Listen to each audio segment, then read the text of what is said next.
Hi යාළුවනේ. ඔන්න GN exam එක ලියන්න ඉන්න අයට ගොඩාක් වැදගත් ප්‍රශ්න ටිකක් තමයි අද ගෙනාවේ. මම මේ ප්‍රශ්න වලින් සාකච්ඡා කරන්නේ ග්‍රාම නිලධාරී තනතුර ගැන. ඉතින් අපි යමු පළවෙනි ප්‍රශ්නෙට. පළවෙනි ප්‍රශ්නේ තමයි මෙරට ග්‍රාම පාලනය ආරම්භ වූයේ.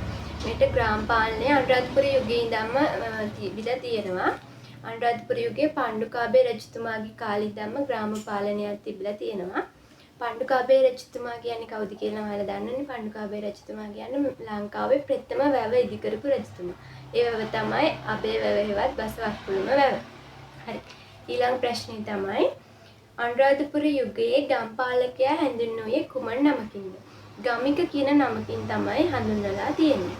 ඊළඟ ප්‍රශ්නය අනුරාධපුර යුගයේ ගමේ වැඩ සඳහා පිහිට වූ ගම් සභාවල කාර්යය. ගම් සභාවල කාර්යයන් තමයි කුඩා ගම් වැව් සාදා ඒවා නඩත්තු කිරීම, ගමේ තිබෙන සුළු ආරවුල් විසඳීම, ගමේ පාලනයට අවශ්‍ය නීති සම්පාදනය, ගමට අවශ්‍ය බැංකු සේවාව සැපයීම. ඒ ප්‍රශ්නේ වලට පැහැදිලි ඇති කියලා හිතනවා. අපි ඊළඟ ප්‍රශ්නෙට යමු. මෙරට ගම්මුලා දෑනි ක්‍රමය ආරම්භ වූයේ. ගම්මුලා දෑනි ක්‍රමය ආරම්භ වෙලා තියෙන්නේ 19 වෙනි සියවසේ. මෙම ගම්මුලා දෑනි ක්‍රමය සියවසකට වැඩි කාලයක් ලංකාවේ ක්‍රියාත්මක වෙලා තියෙනවා. ඊළඟ ප්‍රශ්නය තමයි ඉංග්‍රීසි සමයේ ක්‍රියාත්මක වූ මෙම ගම්මුලා දෑනි ක්‍රමය සඳහා පත්වීම් ලබා දුන්නේ කවුද? ගම්මුලා දෑනි පත් කරලා තියෙන්නේ මහා ඒජන්තවරයා විසින්. ඊළඟ ප්‍රශ්නය මෙම කාලය තුල ගම්මුලා දෑනි තනතුර ලබා දුන්නේ කුමන විදිහේ පුද්ගලයන්ටද? වංශවත් හොඳින් මිල මුදල් තියෙන පුද්ගලයින්ට තමයි ගම්මුලා දෑනි තනතුර ඒ කාලේ දීලා තියෙන්නේ. ඒ වගේම ආරච්චිලගේ ළඟම හිතවතුන්ටම තමයි මේම ගම්මුලා දෑනි ක්‍රමයේදී ගම්මුලා දෑනි තනතුර දීලා තියෙන්නේ. ගම්මුලා දෑනියන්ට තිබුණු ප්‍රධාන වගකීම තමයි ගමේ තිබුණු ගැටලුවට විසඳුම් ලබා දෙමින් එහි පාලනය ගෙන යන්න. ඒ අවධියේදී ආරච්චිල කෙනෙක් ගම්මුලා දෑනි වසම් කිහිපයක්ම පාලනය කරලා තියෙනවා. ගම්මුලා දෑනි කෙනෙක්ට විසඳන්න බැරි ප්‍රශ්නයක් යොමු කරලා තියෙන්නේ ආරච්චිට. ඊට පස්සේ ආරච්චිට තමයි මේ ප්‍රශ්නේ විසඳලා තියෙන්නේ. ඊළඟ ප්‍රශ්නෙට යමු. ගම්මුලා දෑනි ක්‍රමය අහෝසි කරවීම සඳහා පෙළඹුණේ කුමන කාලය තුලද? මෙම ගම්මුලා දෑනි ක්‍රමය 20 වන සියවසේ මුල් භාගයේදී අහෝසි කරන්න පෙළපිලා තියෙනවා. ඊළඟ ප්‍රශ්නය ගම්මුලා දෑනි ක්‍රමයට එරෙහිව එකල ලිපියක් පළ වූ පුවත්පත කුමක්ද? සිලෝන් පෙට්‍රෝට් කියන පුවත්පතේ තමයි ලිපියක් පළ වෙලා තියෙන්නේ. 1992 මැයි 16 වෙනිදා තමයි මේ ලිපියක් පළ වෙලා තියෙන්නේ. ඒ වගේම 1935 වසරේදී ආරම්භ වුණු ලංකා සම සමාජ පක්ෂයේ ප්‍රධාන අරමුණක් වෙලා තියෙනවා මේ ගම්මුලා දෑනි ක්‍රමය අහෝසි කරන්න. ඒ වුණාට 1948 අපේ නිදහස ලැබුණටත් පස්සේ මෙම ගම්මුලා දෑනි ක්‍රමය තිබිලා තියෙනවා. ඊළඟ ප්‍රශ්නය ශ්‍රී ලංකා ග්‍රාම සේවක ක්‍රමය ආරම්භ වූයේ කුමන වසරේද? ග්‍රාම සේවක ක්‍රමය ඊළඟට 1963 වසරේ තමයි ග්‍රාම සේවක ක්‍රමය ආරම්භ වෙලා තියෙන්නේ.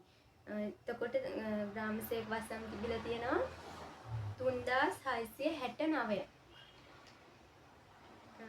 ඊට පස්සේ ග්‍රාම සේවක කියන ක්‍රමය ක්‍රියාත්මක වුණාට පස්සේ ගම්මුලා දෑනිය ග්‍රාම සේවක වෙලා තියෙනවා. ගම්මුලා දෑනි වසම ග්‍රාම සේවක වසම වෙලා තියෙනවා. ඒ වගේම විශේෂ කාරණාවක් තමයි ග්‍රාම සේවක කෙනෙකු පත් කරගෙන තියෙන විභාගයකින්.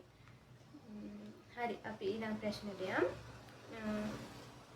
1977 අංක 5 දරන පදවි නාම සංශෝධන පනතින් ග්‍රාම සේවක තනතුරේ සිදු කළ වෙනස්කම්.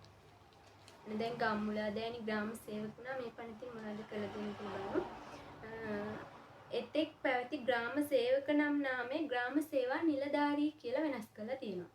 ගම්මුලා දෑනි ග්‍රාම සේවක වුණා දැන් ග්‍රාම සේවක නිලධාරී කියලා වෙනස් කරලා තියෙනවා මේ පනතින්. 1990 අවුරුද්දේ ග්‍රාම සේවා නිලධාරීන් මධ්‍යම රජයේ නිවත් කළ පළාත් රජයට සේවය අනුයුක්ත කරලා තියෙනවා. ඊට පස්සේ නැවත 95 දී මධ්‍යම රජයට අරන් තියෙනවා. වර්තමානයේ ස්වදේශ කටයුතු අමාත්‍යාංශය යටතේ දිස්ත්‍රික් ලේකම් කාර්යාලය හා ප්‍රාදේශීය ලේකම් කාර්යාලය යටතේ රාජකාරී කරනවා. හරි අපි ඊළඟ ප්‍රශ්නට යමු. 1982 වසරේදී ග්‍රාම සේවා නිලධාරීන් සඳහා ලබා දුන් උසස් සීම් ක්‍රමය කුමක්ද? 1982 දී ග්‍රාම සේවා නිලධාරීන් සඳහා පළමුවන හා දෙවන කියලා ශ්‍රේණි දෙකක් ඇති කරලා තියෙනවා. ඊට පස්සේ වසර 27කට පස්සේ තුන්වන ශ්‍රේණිය කියලා තව ශ්‍රේණියක් ඇති කරලා තියෙනවා. ඊට පස්සේ ඊළඟ ප්‍රශ්නෙට යමු. ග්‍රාම සේවා නිලධාරී යන නාමය ග්‍රාම නිලධාරී ලෙසින් වෙනස් වූයේ කුමන පනතින්ද? අනද ග්‍රාම සේවා නිලධාරී ග්‍රාම නිලධාරී ලෙස වෙනස් වෙලා දැන් තියෙන විදිහට. 1992 අංක 2 දරන පනතින් තමයි ග්‍රාම නිලධාරී කියලා වෙනස් වෙලා තියෙන්නේ. ඊළඟ ප්‍රශ්නය. වර්තමානයේ ග්‍රාම නිලධාරී ණයතන අමාත්‍යාංශය කුමක්ද? මේක නම් ගොඩක් දුරට අහන්න ඉඩ තියෙනවා. රාජ්‍ය පරිපාලන ස්වදේශ කටයුතු පළාත් සභා පළාත් පාලන අමාත්‍යාංශයට තමයි ග්‍රාම නිලධාරී ණයත් වෙන්නේ. එහි වර්තමාන අමාත්‍යවරයා තමයි ආචාර්ය අබේරත්න මහතා. අමාත්‍යාංශ ලේකම් තමයි එස් ආලෝක බණ්ඩාර මහතා. හරි අපි ඊළඟ ප්‍රශ්නට යමු. ග්‍රාම නිලධාරීවරයාගේ ආසන්නතම රාජකාරී ප්‍රධානී. ඒක නම් ඔයාලා දන්නවා ඉතින් ප්‍රාදේශීය ලේකම්වරයා. ඊළඟ ප්‍රශ්නය. ග්‍රාම නිලධාරී සේවයේ නව සේවා ව්‍යවස්ථාව ක්‍රියාත්මක වුණේ කවදාද? අලුත් සේවා ව්‍යවස්ථාව 2024 අගෝස්තු 2 වෙනිදා ඉඳලා තමයි ක්‍රියාත්මක වන්නේ. එම ව්‍යවස්ථාවට අනුව ග්‍රාම නිලධාරී සේවය ඇත්වන සේවා ගණය ශ්‍රී ලංකා ග්‍රාම නිලධාරී සේවය තමයි සේවා ගණය. ග්‍රාම නිලධාරී සේවයේ ශ්‍රේණි තියෙනවා 4ක්. ඒ හතර තමයි ශ්‍රී ලංකා ග්‍රාම නිලධාරී 1 2 3 ශ්‍රේණි. ඊළඟට අධි ශ්‍රේණි. හරි ඊළඟ ප්‍රශ්නය. ශ්‍රී ලංකා ග්‍රාම නිලධාරී සේවයට අයත් වැටුප් කේත අංක මොනවාද? වැටුප් කේත අංක තමයි ශ්‍රී ලංකා ග්‍රාම නිලධාරී සේවයේ 3 2 1 ශ්‍රේණි සඳහා GN 1 2025. අධි ශ්‍රේණි සඳහා GN 2 2025. හරි ඊළඟ ප්‍රශ්නේ බලමු. ග්‍රාම නිලධාරී සේවයට අදාළ අනුමත තනතුරු ගණන 2024 සේවා ව්‍යවස්ථාවට අනුමත තනතුරු ගණන ශ්‍රී ලංකා ග්‍රාම නිලධාරී සේවයේ 14039යි අධි ශ්‍රේණියේ 340යි. හරි ඊළඟ ප්‍රශ්නය. ශ්‍රී ලංකා ග්‍රාම නිලධාරී තනතුරට බඳවා ගන්න ලබන ශ්‍රේණිය තුන්වෙනි ශ්‍රේණිය ඉඳලා තමයි ඒක නම් ඉතින් දන්නවනේ ඔයාලා. දැන් අපි ලියන්නේ තුන්වෙනි ශ්‍රේණියේ විභාගයනේ. ඊළඟ ප්‍රශ්නේ බලමු. ග්‍රාම නිලධාරී විභාගය ලියන්න අවම වයස් සීමාව අවුරුදු 21යි. ග්‍රාම නිලධාරීන්ගේ පත්වීම් බලධාරියා තමයි අමාත්‍යාංශ ලේකම්වරයා. ඊළඟ ගොඩක් වැදගත් ප්‍රශ්නයක්. ග්‍රාම නිලධාරීවරයාගේ කාර්යයන් ගොඩක් තියෙනවා අපි බලමු එකින් එක. තම බල ප්‍රදේශය තුල නීතිය හා සාමය ආරක්ෂා කිරීම. ඊළඟ අපරාධ නඩු විධි විධාන සංග්‍රහය මගින් පවරා ඇති බලතල හා වගකීම් ක්‍රියාත්මක කිරීම හා සාම නිලධාරීවරයෙකු ලෙස කටයුතු කිරීම. ඊළඟ තම කොට්ටාශයේ මහජනයාගේ තොරතුරු එක්රැස් කිරීම. ඊළඟ මේක සමාජ සුබ සාධන කටයුතු සඳහා දායකත්වය ලබා දීම. ඒ වගේම පුද්ගල ලියාපදිංචි සහතික නිකුත් කිරීම වැනි කාර්යනුත් ග්‍රාම නිලධාරීවරයා විසින් ඉටු කරන්න ඕනේ. හරි අපි ඊළඟ ප්‍රශ්නෙට යමු. ග්‍රාම නිලධාරී, සමෘද්ධි නිලධාරී, කෘෂිකර්ම නිලධාරී, පර්යේෂණ නිෂ්පාදන සහකාර ආදී නිලධාරීන් ග්‍රාම සේවා වසමේ ස්ථානගත කිරීමට පිහිටු ගොඩනැගිල්ල හඳුන්වන නම.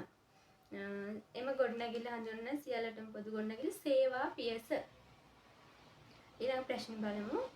පළාත් සභාවේ ප්‍රධානියා සහ පළාතේ ශ්‍රී ලංකා ජනාධිපතිවරයාගේ නියෝජිතයා. ආණ්ඩුකාරවරයා තමයි ඒ. ඊළඟ ප්‍රශ්නය. ශ්‍රී ලංකා රාජ්‍ය සේවය ආරම්භ වූයේ කුමන නමකින්ද? ලංකා සිවිල් සේවය ලෙස 1802 දී ආරම්භ වෙලා තියෙනවා. පළමු සිවිල් සේවකයා පොන්නම්බලම් අරුණාචලම් මහතා. 1963 දී හඳුන්වලා දෙන ශ්‍රී ලංකා පරිපාලන සේවය කියලා. හරි ඊළඟ ප්‍රශ්න බලමු. 2024 පැවති කීවෙනි ජනහා නිවාස සංගණනය? 15 වෙනි ජනහා නිවාස සංගණනය තමයි තිබිලා තියෙන්නේ. ඊළඟ ඊළඟ ප්‍රශ්නය ශ්‍රී ලංකාවේ විද්‍යාත්මක පදනමක් මත පවත්වන ලද පළමු සංගණනය සිදු කළ වර්ෂය 1871 බ්‍රිතාන්‍ය සමයේ තමයි පළමු විද්‍යාත්මක ජන සංගණනයක් ලංකාවේ පවත්වලා තියෙන්නේ. ඊළඟ ප්‍රශ්නය 2024 ජනහා නිවාස සංගණනයට අනුව මෙරට භූමිතිරි අනුපාතය 93.3ක් පෙන්වු කර තියෙන භූමිතිරි අනුපාතය. ඊළඟ ප්‍රශ්නය ග්‍රාම නිලධාරීවරයෙක් ලබා දෙන පදිංචි සහතිකය මාස කීයක් වළංගුද? මාස 6ක් වළංගුයි. ඒක නම් ඔයාලා හැමෝම දන්නවා ඇති. හරි අපි ඊළඟ ප්‍රශ්නේ අවසාන ප්‍රශ්නේ බලමු. ග්‍රාම නිලධාරීවරයා විසින් නිකුත් කරන ලබන සහතික පත්‍ර. ආදායම් සහතිකය, චරිත සහතිකය, පදිංචි සහතිකය, පෞල් සංයුතිය පිළිබඳ සහතිකය. ඔන්න ඔය ප්‍රශ්න ටික තමයි මම අද ඔයාලත් එක්ක කතා කරන්න ආවේ. ග්‍රාම නිලධාරී එක්සෑම් එක ලියන ගොඩාක් අයට මේ ප්‍රශ්න ගොඩාක් වැදගත් වෙනවා. ඉතින් මගේ වීඩියෝ එක ඉවර වෙනකල් බලපු ඔයාලා හැමෝටම ස්තුතියි. හැමෝම විභාගේ හොඳට ලියන්න කියලා ප්‍රාර්ථනා කරනවා. ඉතින් මගේ වීඩියෝ එක හොඳ නම් ලයික් කරලා ෂෙයා කරන්න. මොනවා හරි අඩුපාඩුවක් තියෙනවා නම් කමෙන්ට් කරන්න. ඔයාලා හැමෝටම බුත් සරණයි. good luck.